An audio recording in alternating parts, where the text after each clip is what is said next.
Boa noite, irmãos. Vamos dar início à escola dominical de hoje.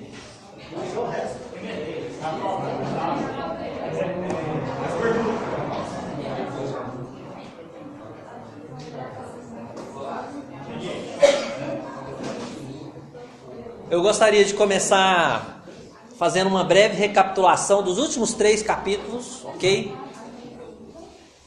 De Atos, livro de Atos, que nós temos estudado. No capítulo 21, o apóstolo Paulo ele chega em Jerusalém, vindo da 3ª viagem missionária, né? E ele é preso no templo, não é? E ele é arrastado para fora do templo, as portas do templo são fechadas, ele é espancado. E quando ele já estava para ser morto, na verdade, o comandante Lísias, juntamente com soldados e centuriões, ele liberta Paulo daquela situação em que ele estava. Ele até toma Paulo à força da mão dos judeus, né, para que os judeus não fizessem mais mal ainda a ele, né? No capítulo 22, logo no início do capítulo 22, no final do capítulo 21, no início do capítulo 22, Paulo pede ao comandante para que possa se defender perante o povo, não é? E aí o comandante até estranho, achou que ele fosse um egípcio, né? Você sabe falar o grego? Sei, eu sou judeu, sou nascido em Tarso, na Cilícia, cidade não insignificante, né? E então o comandante permitiu que ele falasse perante o povo. Então ele se levanta, se defende perante o povo. Ele vai indo bem até um certo ponto, quando ele fala que Deus o enviou aos gentios. Aí o povo não queria mais ouvir, né?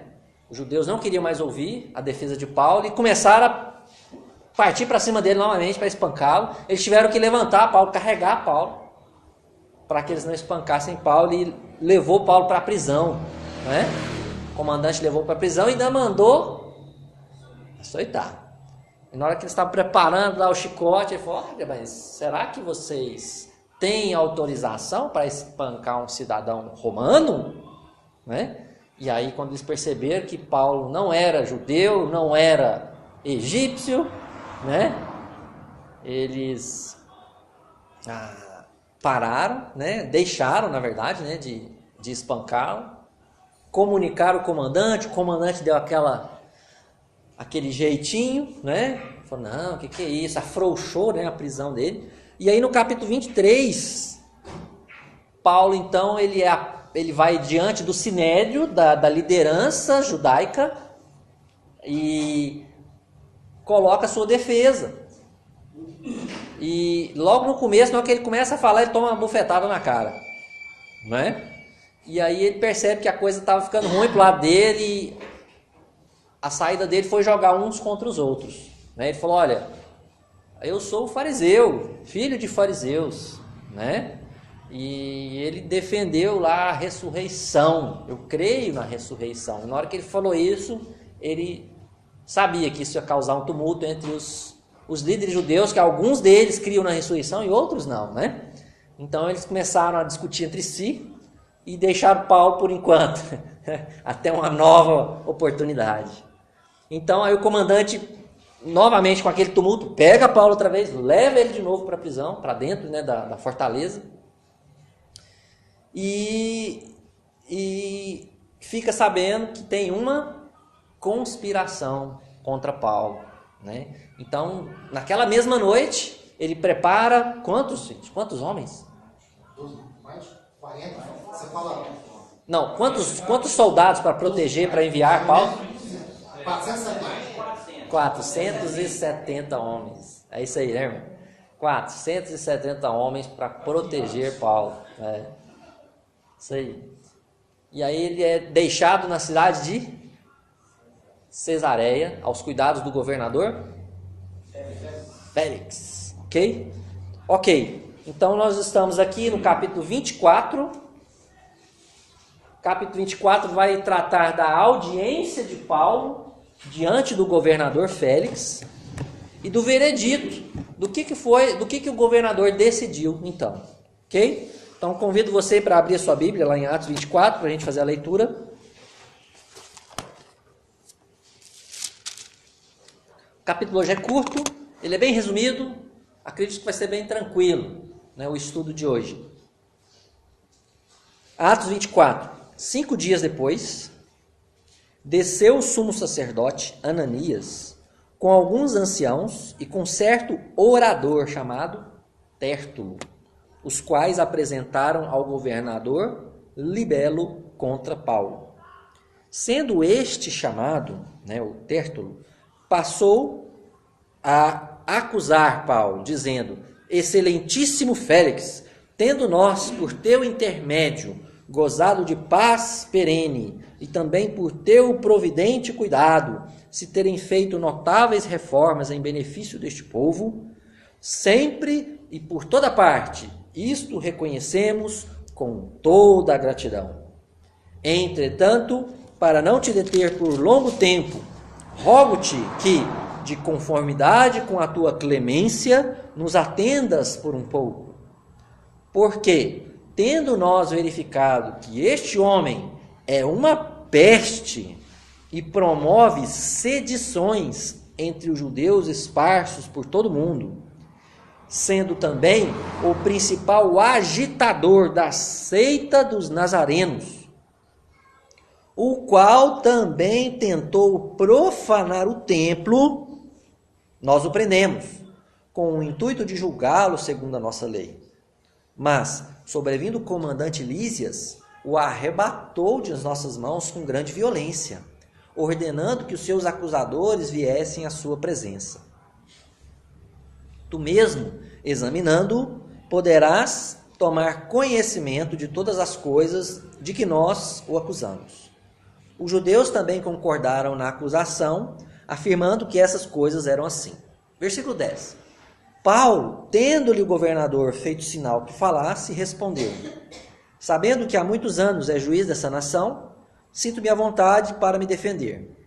Visto poderes verificar que não há mais de 12 dias desde que subi a Jerusalém para adorar, e que não me acharam no templo discutindo com alguém, nem tampouco amotinando o povo, fosse nas sinagogas ou na cidade, nem te podem provar as acusações que agora fazem contra mim.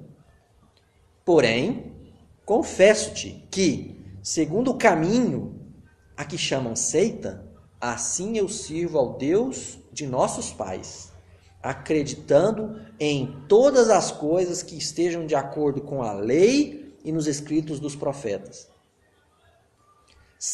tendo esperança em Deus, como também estes a têm, de que haverá ressurreição, tanto de justos como de injustos.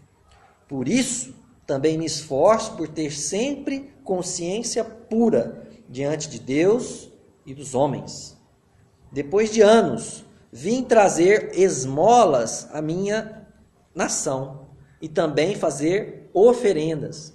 E foi nesta prática que alguns judeus da Ásia me encontraram já purificado no templo, sem ajuntamento e sem tumulto, os quais deviam comparecer diante de ti e acusar se tivesse alguma coisa contra mim. Ou estes mesmos digam que iniquidade acharam em mim por ocasião do meu comparecimento perante o Sinédrio, salvo estas palavras que clamei estando entre eles: hoje sou eu julgado por vós acerca da ressurreição dos mortos. Versículo 22. Então, Félix, conhecendo mais acuradamente as coisas com respeito ao caminho, adiou a causa, dizendo: quando descer o comandante Lísias, tomarei inteiro conhecimento do vosso caso. E mandou ao centurião que conservasse a Paulo detido, tratando-o com indulgência, e não impedindo que os seus próprios o servissem. Passados alguns dias, vindo Félix com Drusila, sua mulher, que era judia, mandou chamar Paulo e passou a ouvi-lo a respeito da fé em Cristo Jesus. Dissertando ele acerca da justiça, do domínio próprio e do juízo vindouro, ficou Félix amedrontado e disse: por agora podes retirar-te, E quando eu tiver vagar, chamar-te-ei. Esperando também, ao mesmo tempo, que Paulo lhe desse dinheiro, pelo que, chamando mais frequentemente, conversava com ele. 2 anos mais tarde, Félix teve por sucessor Pórcio Festo, e querendo Félix assegurar o apoio dos judeus, manteve Paulo encarcerado. Vamos orar? Querido Deus, muito obrigado por esse texto de hoje, Atos, capítulo 24, Pai, nos dá compreensão dessa passagem bíblica. Mais do que compreensão, Deus, precisamos mais do que conhecimento bíblico, precisamos de transformação de caráter. Então, Deus, que as verdades principais deste texto possam saltar aos nossos olhos, influenciar, Deus, a nossa vida nessa noite. Que o Teu Espírito, Deus, use a verdade bíblica, o leite espiritual, para transformar a nossa vida nessa noite, Pai, poderosamente. Em nome de Jesus. Amém.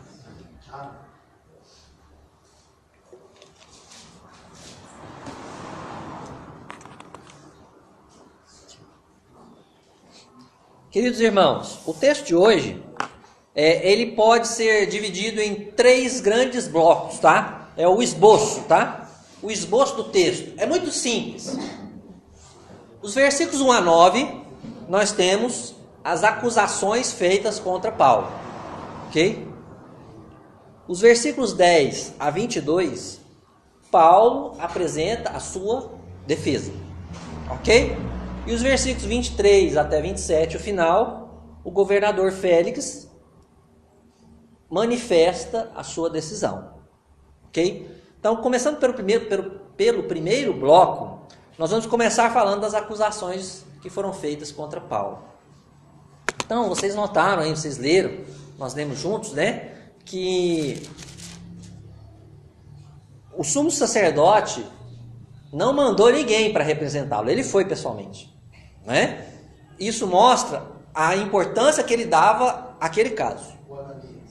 O Ananias, o próprio sumo sacerdote, esteve presente na audiência. Ele não mandou um representante, ele não mandou um dos sacerdotes ou um dos líderes judaicos. Ele próprio esteve lá em Cesareia. Sim. É o mesmo que mandou bater na boca o mesmo que havia mandado bater na boca dele no capítulo 23, né? 5 dias antes, inclusive, né? Então, isso mostra a importância de resolver esse caso para ele, que ele não demorou não, gente, porque 5 dias é muito pouco tempo, ainda mais considerando que eles não tinham transporte motorizado, não é? Eles foram rapidamente apresentar a queixa contra Paulo, diante do governador, né? E ele levou, ou ele contratou lá em Cesareia, um advogado, um camarada chamado Tértulo, que possivelmente estava acostumado com audiências e sabia falar bem a linguagem própria de audiências, né? Segundo a história, né, as audiências só podiam ser tratadas em latim ou em grego, né? Era tolerado o grego, mas não podia ser ter falado na língua hebraica, na língua dos judeus, né? Em nenhuma outra língua, inclusive, né? Ou em latim, que era a língua dos romanos, né? Ou em grego, que era a língua ainda mais forte naquela época, apesar do Império Romano, né?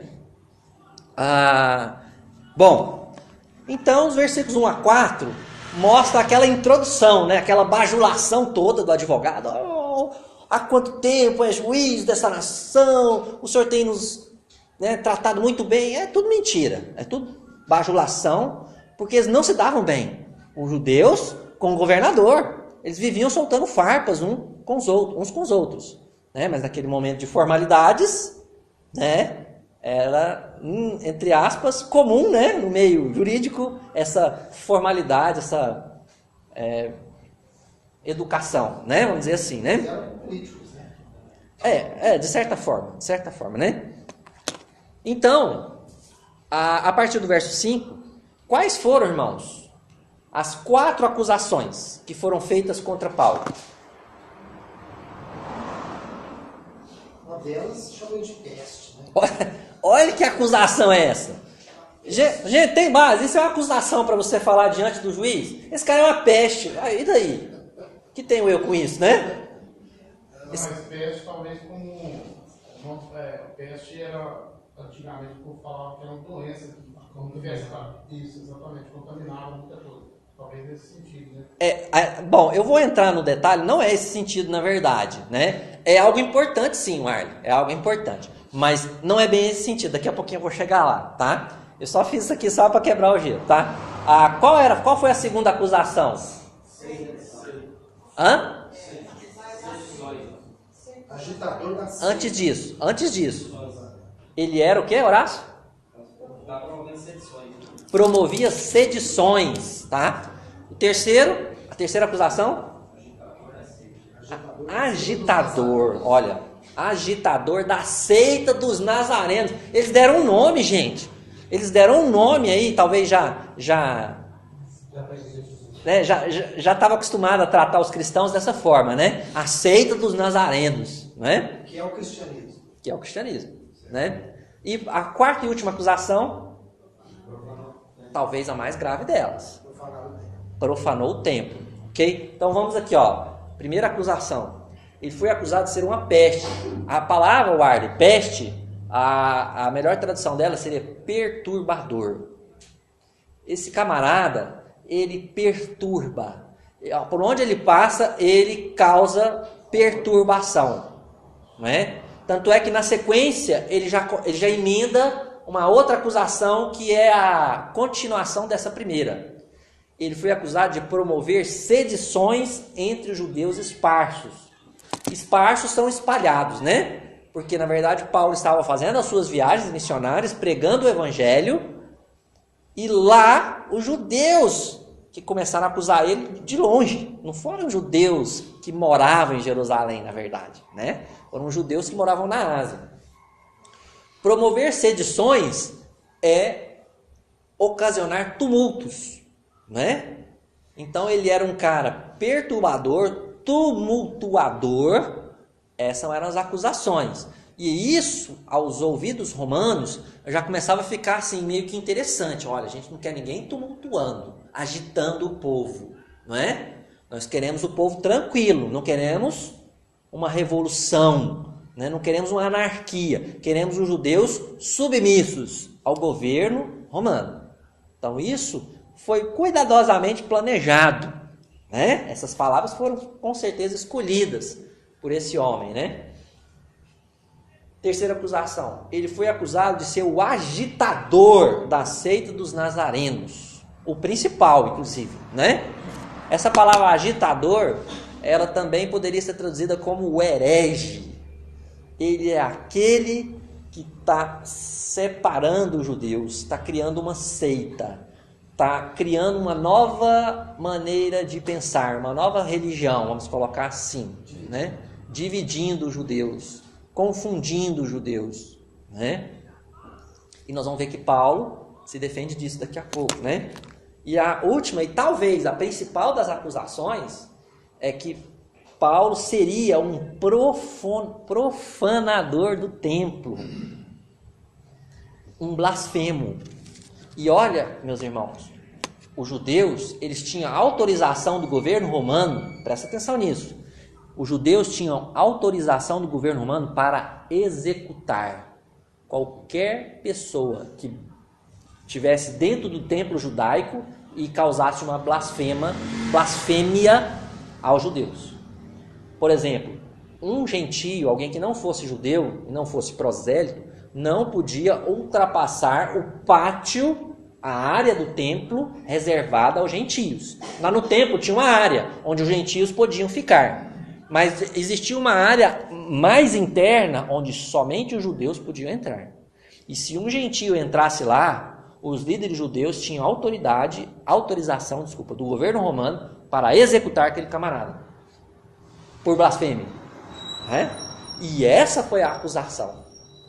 Ele é um blasfemo, ele é um profanador, porque ele colocou dentro do templo gentios. Lembra que eles, em capítulos anteriores que a gente leu, que a gente estudou, eles acusaram. Quando eles prenderam Paulo lá no templo, os judeus da Ásia, no capítulo 21, falaram, olha, ele trouxe gentios para dentro do templo. E mentira, porque ele não fez isso, né? Então essas foram as acusações, ok? Essas foram as acusações contra Paulo. Versículo 5 até o versículo 9. Então, agora, os judeus também aproveitaram a situação para fazerem uma acusação contra quem mais, irmãos?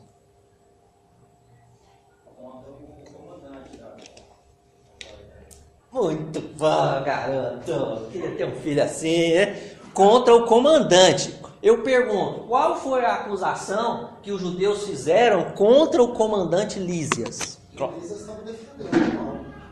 De certa forma, né, Carlos?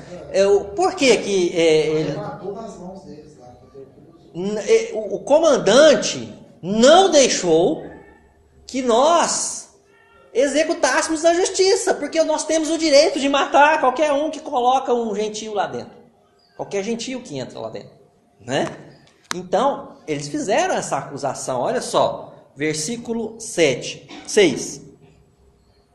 O qual também tentou profanar o templo, nós o prendemos, com o intuito de julgá-lo segundo a nossa lei. 7. Mas, sobrevindo o comandante Lísias, o arrebatou. Essa palavra, ela mostra força. Arrebatou, é arrancar mesmo, é tirar com força. O arrebatou das nossas mãos, o que de fato aconteceu, né? Mas porque eles estavam espancando Paulo, estavam matando Paulo quase, né? Com grande violência, como se eles não estivessem violentando Paulo. Tá vendo como eles jogam, eles mudam, né? Ele arrebatou das nossas mãos com grande violência.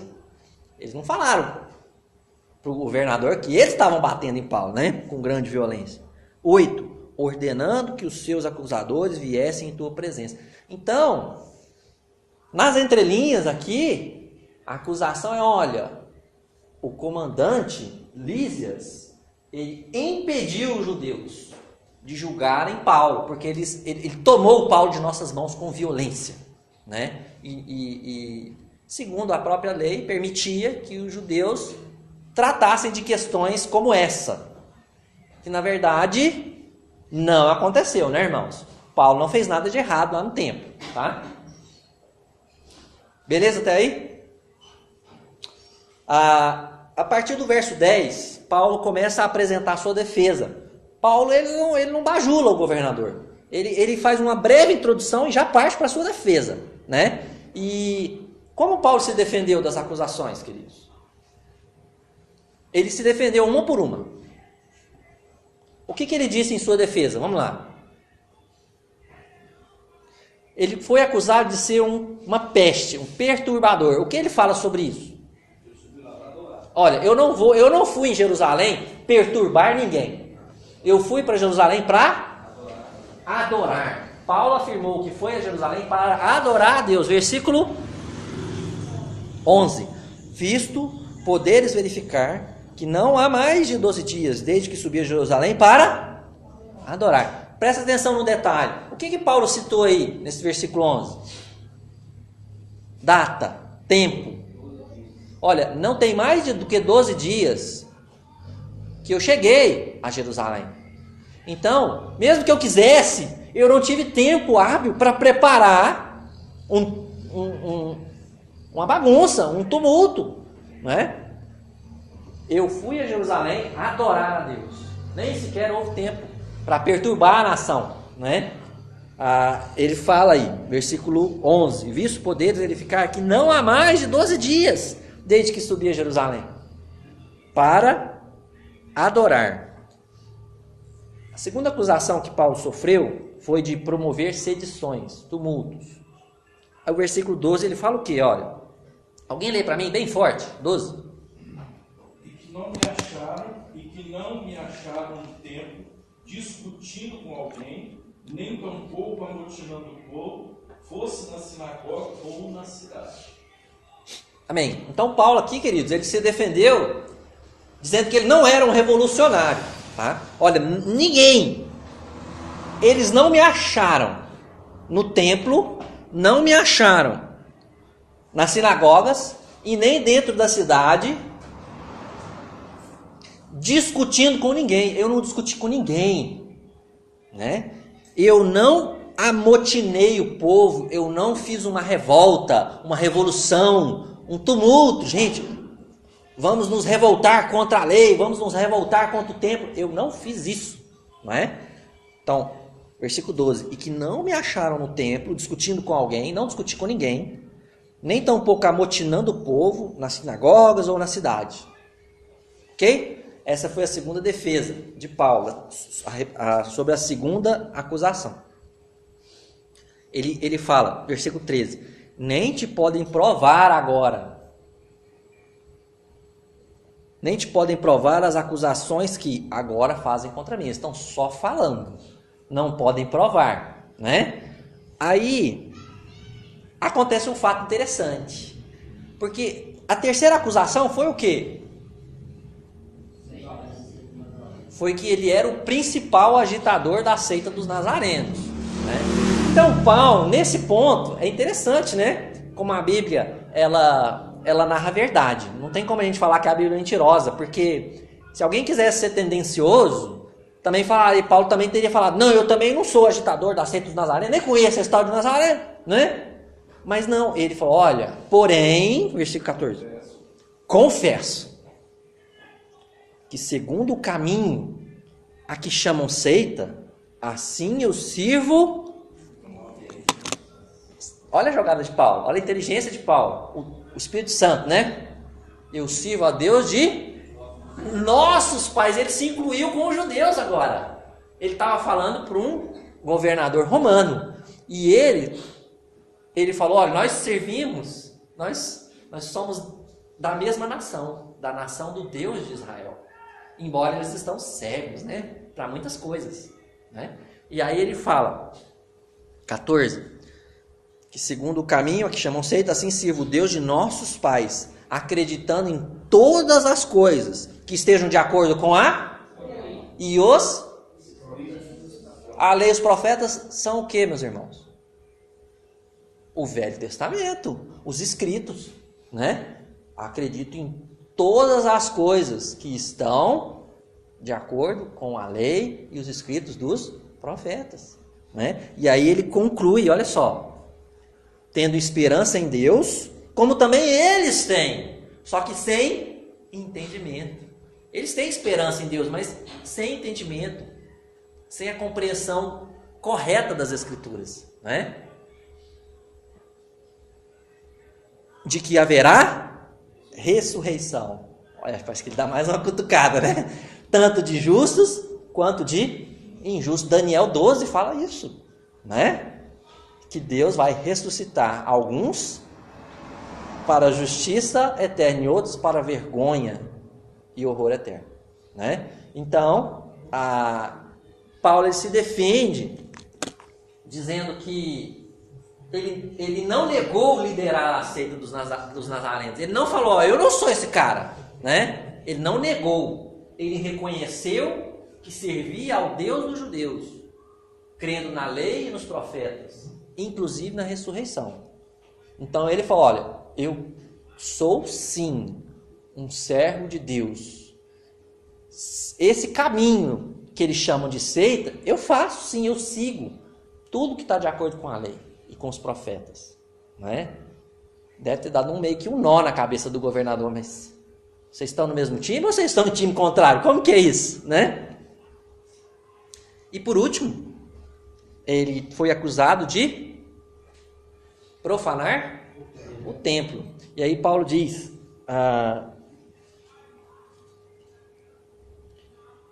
versículo 17, também depois de anos vim trazer esmolas à minha nação e também fazer oferendas. E foi nesta prática, qual prática? Esmolas e ofertas, que alguns judeus da Ásia me encontraram já. Olha, irmãos, olha, governador, eu estava no templo purificado, eu tinha passado pela lei do Nazireu, não é? Lembra que ele tinha combinado com os apóstolos e os presbíteros? Olha, faz uma oferta, purifica-te com 4 homens. Lá tem alguns homens aqui e Paulo estava purificado. Ele tinha passado quantos anos, né? Vamos dizer assim, entre os gentios, longe de Jerusalém. Então era costume dos judeus, quando passava muito tempo entre os povos gentios, eles se purificavam cerimonialmente, raspavam a cabeça, né? Lavavam as vestes, faziam isso em público, levavam ofertas, né? Para simbolizar uma pureza, né?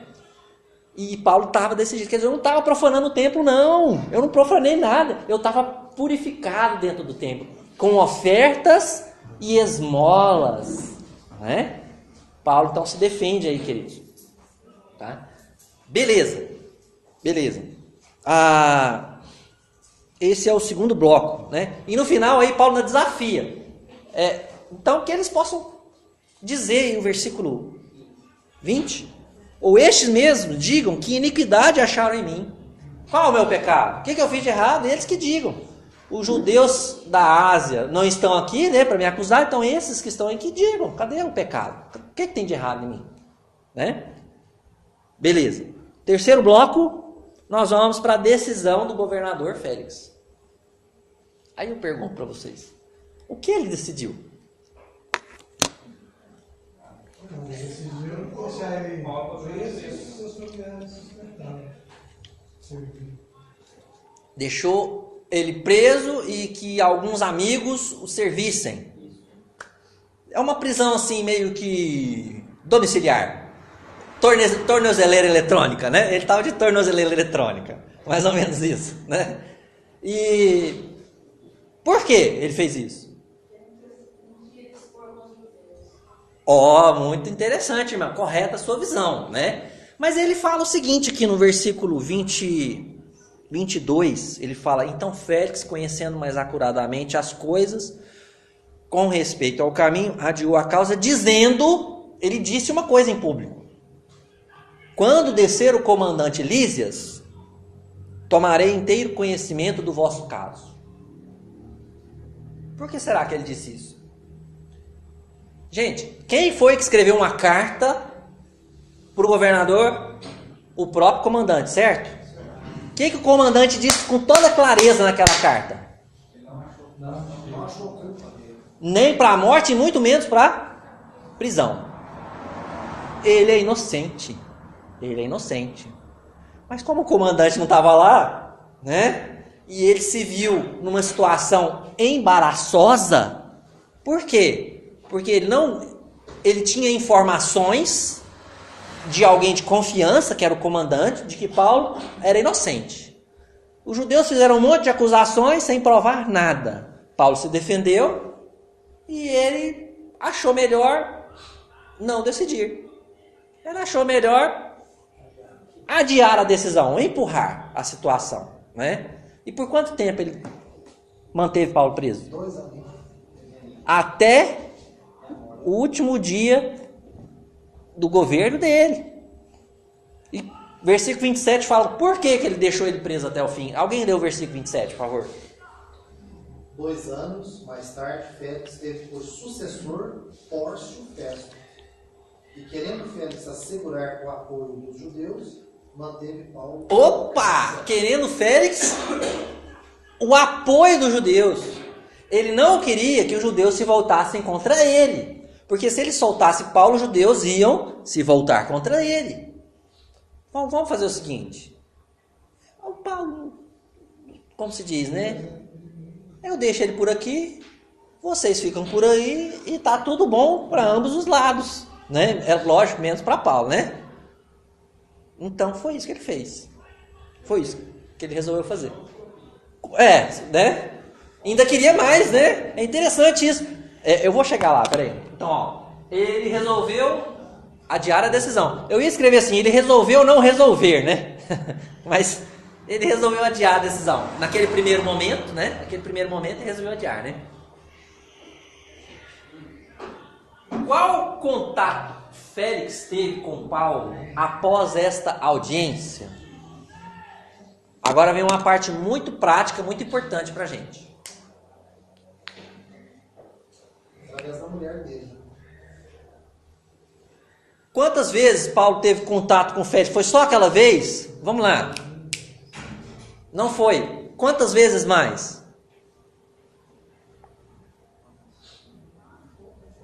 Hã? Pode falar, Ramiro. Tá certo, Ramiro. Muitas outras, não é isso?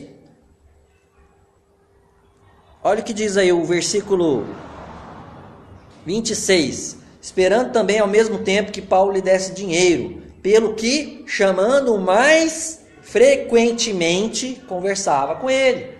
Ele começou a chamar Paulo muitas vezes, não é? E no versículo 23, no versículo 24, diz aí: passados alguns dias, vindo Félix com Drusila, sua mulher que era judia, mandou chamar Paulo e passou sobre a fé em Jesus Cristo. Então, olha só, ele chamava Paulo frequentemente, no começo, para ouvir sobre a fé em Jesus Cristo. Ou talvez, né, o Paulo aproveitava aquelas oportunidades para falar da fé em Jesus Cristo, né? Para falar sobre o Senhor Jesus Cristo.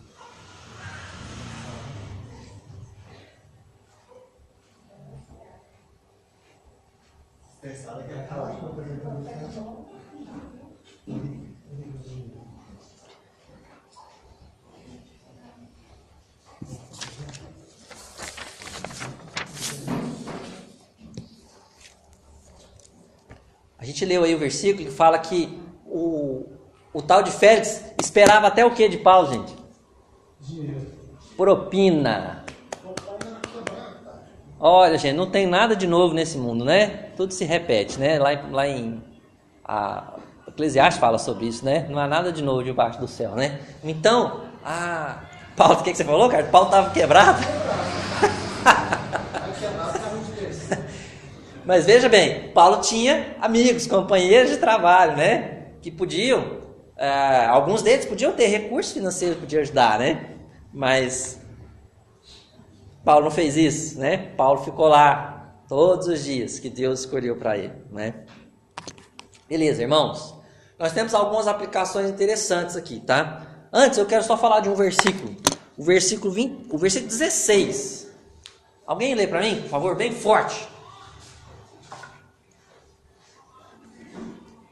Por isso também me esforço por ter sempre consciência pura diante de Deus e dos homens. O que esse versículo nos ensina, Horácio? Amém. Santidade. Só diante de Deus, eu só vou prestar conta para Deus da minha vida? Não, diante dos homens também. É importante, Paulo está dizendo. É importante a minha vida ser santa diante de Deus, mas também é importante esse testemunho perante consciência pura, né? Caso a gente tem isso, né, com a gente, eu só tenho que dar satisfação para Deus. Talvez, de certa forma, sim. Mas isso não quer dizer que você não tenha que ser um exemplo para outras pessoas, viver em santidade. Paulo tinha consciência pura de que ele estava fazendo a vontade de Deus. Ele não estava negando a lei, não estava negando o templo, né, profanando o templo. Agora, as duas aplicações, irmãos. Deus dá oportunidade para todos. Quando Paulo foi chamado, lá no capítulo 9, quando Paulo se converteu, Deus apareceu para Ananias, só que é outro Ananias, né? Vocês lembram o que Deus falou para Ananias? Esse homem vai ser um instrumento para levar o evangelho perante gentios e reis, né? Félix não era um rei, mas ele era um governador, ele era uma autoridade. E enquanto ele esteve preso, nós vamos ver nos capítulos posteriores que Paulo também pregou o evangelho para um rei, entre aspas, chamado Agripa. Nós vamos ver isso nos próximos capítulos, né? Então aquilo era simplesmente o cumprimento da vontade de Deus, né? Paulo estava dando testemunho para autoridades do evangelho, né? Isso é importante. Isso é importante. Deus deu a oportunidade para Félix. Félix teve a oportunidade de ouvir sobre arrependimento e fé. Félix precisava simplesmente, irmãos, arrepender-se de seus pecados e crer em Jesus. Mas a Bíblia diz aqui que ele falou o quê? Pode ir embora. Por enquanto já deu. Depois, quando não tiver nada para fazer, eu mando chamar você. A Bíblia fala que ele teve o quê? Por medo. Por que ele teve medo? Paulo falou da justiça, do juízo vindouro e do domínio próprio. Paulo falou que os pecadores iam morar no inferno, certamente, o juízo vindouro, né? Então ele falou, opa, a consciência doeu, ele falou, pode ir embora, agora não quero mais saber de ouvir isso não, já tá bom, obrigado, né? Mas a Bíblia não fala que ele se arrependeu. Pode ser que ele tenha se arrependido e convertido depois, mas nós não temos nenhum registro disso, né? Naquele momento ele rejeitou, né? Então, queridos, você que está aqui me ouvindo, né? Você já se arrependeu dos seus pecados? Você já confiou a sua vida a Cristo Jesus? Não perca tempo. Talvez essa pode ser a sua última oportunidade. Nós não conhecemos o dia de amanhã, né? Arrependa dos seus pecados. Entregue a sua vida nas mãos do Senhor Jesus nessa noite. Fala para Ele, Senhor Jesus, eu quero que o Senhor governe a minha vida. E governar a minha vida completamente. Eu não quero que a minha vontade reine na minha vida, mas a tua, Senhor. Segunda aplicação, queridos, muito importante também. Deus, às vezes, Ele põe os seus servos na geladeira. Paulo ficou quanto tempo lá naquela cidade preso? 2 anos, né? Já viu isso? Já passou pela sua cabeça o que poderia estar passando na cabeça de Paulo? Gente, mas por que eu estou aqui, Senhor? Eu não fiz nada de errado, Senhor. Eu estou perdendo tempo. Eu podia estar pregando lá em Éfeso, eu podia estar pregando lá em Corinto, eu podia estar lá em Roma, eu podia... E ele preso lá, passava um dia, passava 2, uma semana, 1 mês, 2 meses, 6 meses, 1 ano. 2 anos preso, sem culpa. Às vezes acontece coisa na vida da gente, né? Às vezes Deus põe a gente numa cadeira de roda, numa maca no hospital, de castigo, em casa, no bom sentido, né? E às vezes a gente não tem culpa de nada, né? Mas a gente tem que aprender com a soberania de Deus, né? Deus é soberano. Nós não cremos num Deus soberano? Sobre a terra, sobre os céus e sobre a nossa vida também. Confie em Deus. Deus não dá ponto sem nó. Todas as coisas cooperam para o bem daqueles. Confie na soberania de Deus. Deixa eu dizer outra coisa para vocês. Não perca tempo. Não perca cabelo, se você ainda tem algum, né? Por que, Senhor? Por quê? Por que, Senhor? Quando a gente começa a preocupar demais com essas coisas, a gente perde o foco. A gente perde o foco. O que Paulo fez, irmãos, enquanto ele estava preso? Pregava o evangelho. Na hora que ele era chamado lá até, sei lá, para fazerem chacota com ele, ele pregava o evangelho. Falava do juízo vindouro. Não perca o foco. Mesmo dentro da geladeira. Mesmo em circunstâncias difíceis, em tribulações. Não perca o foco. Pregue o evangelho. Não é? Aproveite as oportunidades. Lá no hospital. Foi interessante essa semana. Eu levei o Westermon lá no hospital. Levei não, né? Eu estive com ele lá no hospital. E de repente, atrás da gente, o Arthur viu, tinha uma mãe desesperada com um filho jovem. E, não, mas alguém atende aqui, ele tá passando mal. E a gente olhava assim, né, meio que, né, não querendo causar nenhum espanto para a mãe, né, e tal, mas olhava assim para saber o que estava acontecendo. E aí nós escutamos, ele caiu de moto e ele está desorientado, a cabeça dele, ele não está falando coisa com coisa, né? E eu olhei para aquela mãe e falei, conheço essa mulher de algum lugar. Eu tentava lembrar, eu olhei no rosto dela assim, mas eu não ficava encarando muito não, né? Pra, sei lá o que ela ia pensar. E aí, depois mais tarde eu voltei lá de novo, e aí eu vi essa mãe. E aí eu dei um folheto para ela, falei, oi, você lembra de mim? Ela falou, lembro, sei lá se lembra, né? Aí eu tentei fazer ela lembrar, eu te conheço lá daquele lugar, tal, da papelaria. Ah, é mesmo. Pois é, o que aconteceu com o seu... É seu filho? É, meu filho. Aí ela me contou, eu falei, como que ele tá? Não sei. Vai fazer uma tomografia. Aí eu falei para ela, olha, entrega na mão do Senhor essa dificuldade. Deus sabe de todas as coisas. Né? E me incomodou isso. Eu falei, eu preciso voltar lá. Alguns de vocês podem conhecê-lo, né? É um comerciante ali do bairro Luizotti, uma papelaria que tem ali. E aí quando foi hoje, foi ontem, eu voltei lá, com um livretinho lá não. Fui lá, procurei os pais, não achei, né? Eu falei, eu não sabia o nome do rapaz. Eu falei, um rapaz que se machucou e tal. Aí alguém fala, é o menino aqui. E aí eu chamei ele, falou, você não me conhece não, mas eu te vi lá na UAS. Você melhorou? Melhorei. Parece que tava bom, né? Pois eu conheço seus pais há muito tempo, antes de você nascer. E a gente esteve lá e eu gostaria de dizer para você, né, eu entreguei o livro para ele, falei, leia esse livro, esse que fala do amor de Jesus, né, sem compromisso. Tem meu telefone aí, se você tiver interesse em algo mais, você pode entrar em contato comigo. Mas Jesus te ama, né? E fui embora. E vou continuar orando. E vou voltar lá depois. Vou lá comprar um papel, alguma coisa, falar, opa, e aí? Né? A gente precisa aproveitar as oportunidades. A gente precisa aproveitar as oportunidades. Paulo aproveitou as oportunidades enquanto ele estava preso.